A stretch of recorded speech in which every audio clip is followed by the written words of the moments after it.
Hey, yo, what's good, guys? Thank you guys for everything. MG, it's my first time tuning into one of your, programs and stuff. So this is dope to hear. What's going Um, on, brother?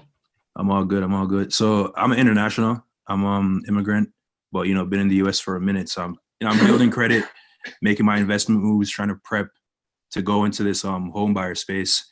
And I saw a Business Week article, I think, today saying the New York had its highest rate of move-ins during the pandemic when everyone assumed it would be the opposite. And so I'm thinking about this whole investment strategy of, holding, buy low, sell high. Do you see major changes happening by like next fall where, you know, the housing market will sort of level out again, where I could think about buying a place when I move to New York instead of, wasting money on rent and stuff like that? Or, what kind of moves can I be making now to prepare for something next year? It's so hard, man, to answer that question because it's really hard to predict the future, especially when it comes Mm-hmm. to housing and where the market is going to be. I think a lot, will have to happen. We have to see what they're going to do with the foreclosure and these forbearance agreements, the evictions. We have to see, how that's going to play out over the next couple months. We have to see how COVID's going to play out, you know what I'm saying, over the next couple months to really determine what home price is going to go up or down. Me personally, I don't think home prices are going to depreciate next year. I mean, even NAR saying the same thing. All the economists are saying the same thing going into 2021. They don't really see it slowing down, especially for new purchases, because rates are so low and there's so many buyers out there. Inventory is at an all-time low right now.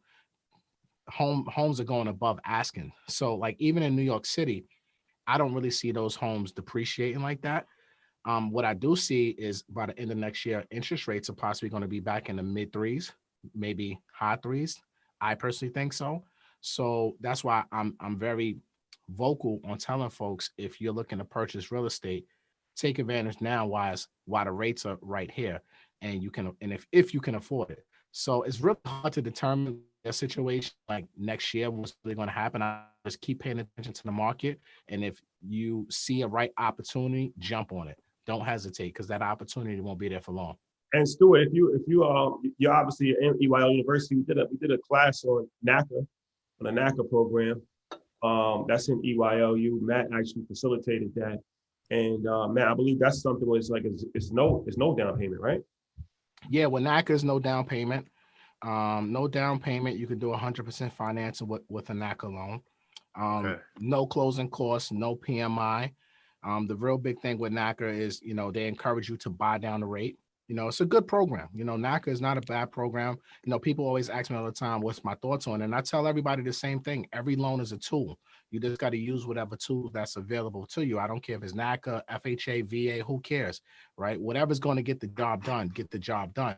NACA is a great resource for that first time home buyer. You have to go through NACA's process. Like you can't come to me or any regular loan officer to get a NACA loan. You got to go through directly through them and go through their home buying process.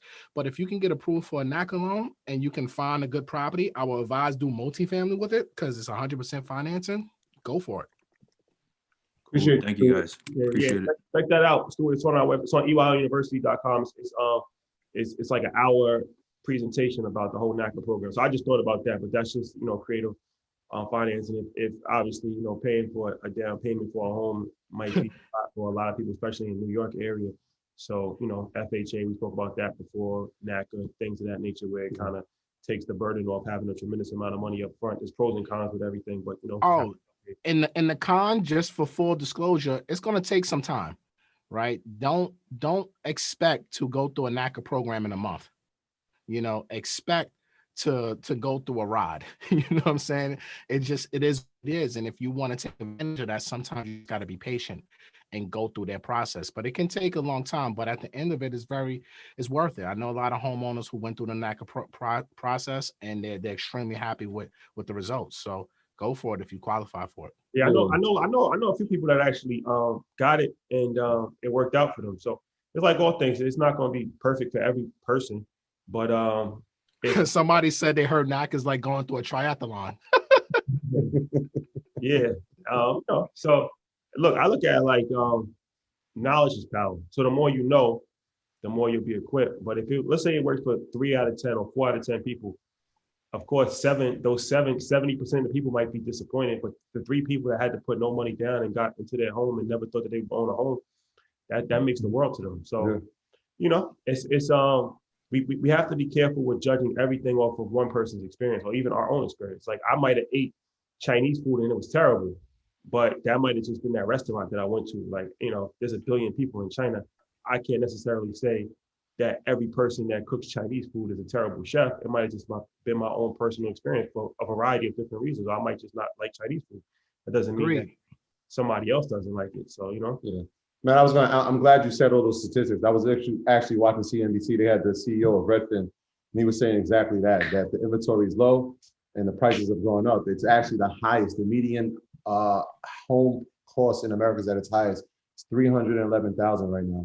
So yeah, 311,000. So year over year, last year that was I think like 275, 279, somewhere around there, and now it's at 311. So we got to look at what's happened in 12 months, right? Home prices are going up.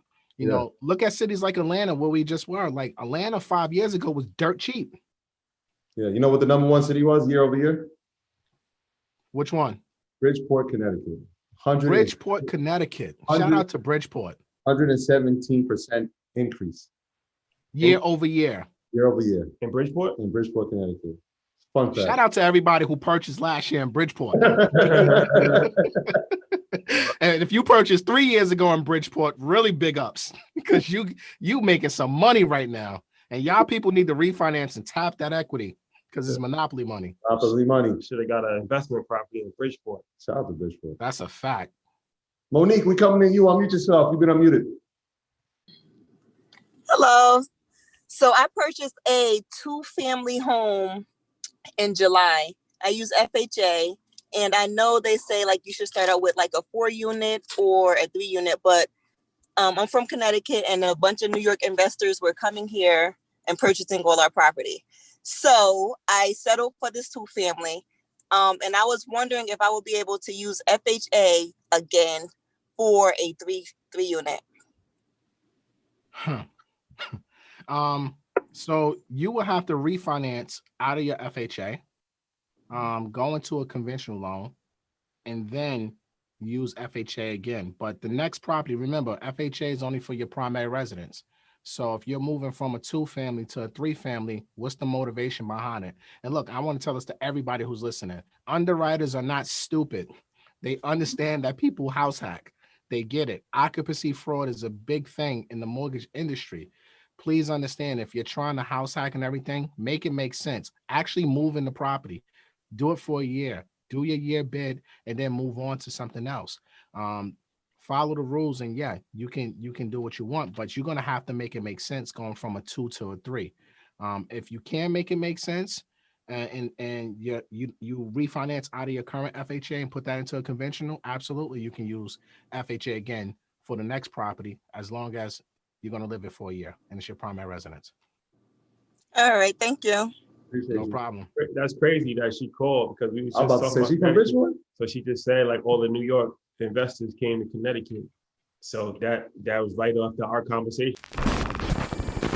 My graduates from my school being Forbes, bag drop. Bag drop.